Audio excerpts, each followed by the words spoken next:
The U.S. Navy had an unwritten rule. White sailors could swim in the ocean anytime, while black sailors were only allowed in the water on Tuesdays. One black sailor had a sudden burst of inspiration. He stripped off his pants right in front of everyone. Despite white sailors trying to stop him, he wouldn't listen and dove headfirst into the ocean without hesitation. Seeing this, the white commanding officer ordered the black sailor to be arrested. But Carl wasn't backing down. Determined to prove himself, he ignored the order and swam toward the distance. This move not only stunned his black shipmates, but absolutely shocked the officers on board. Little did Carl know that this single act would completely rewrite his destiny. Without any professional training, Carl left the white sailors in his wake, proving his abilities through sheer determination. But his display of skill came with a price. He was thrown in the brig. He thought he'd be kicked out for sure, but instead of being discharged, he was not only released without charges but promoted from mess cook to seaman. It turned out that a high-ranking officer had witnessed his swimming that day and, impressed by both his courage and ability, recommended him for Navy diving school to become a rescue diver. Carl thought his luck had finally turned around, but the discrimination at the school was even worse. When the instructor saw he was black, he refused to let him enroll, simply saying, "Go back where you came from," before walking away. But Carl wasn't about to give up this opportunity. He stood at the gate from morning until evening. When the instructor returned and saw this guy was still there, he finally let the guard allow him through.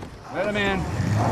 But as soon as Carl got inside the school, the white students taught him a lesson. Carl had to grit his teeth and bear it. During training, because a stuttering student shared a dorm room with Carl, the instructor singled him out for special training, making him jump into the ocean holding a 50-pound iron block and hold his breath for 4 minutes. But the stuttering kid couldn't make it past 2 minutes, and the instructor used this as an excuse to kick him out.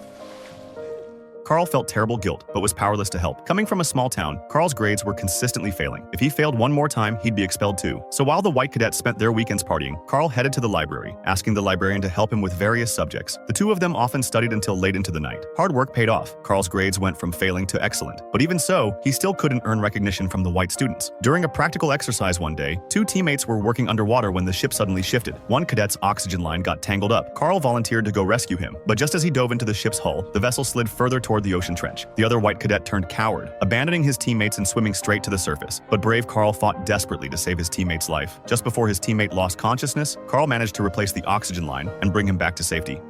The school held a special commendation ceremony for this incident. Such an honor surely belonged to Carl. But when it came time for the award presentation, the instructor gave the medal to the white sailor who had fled from danger.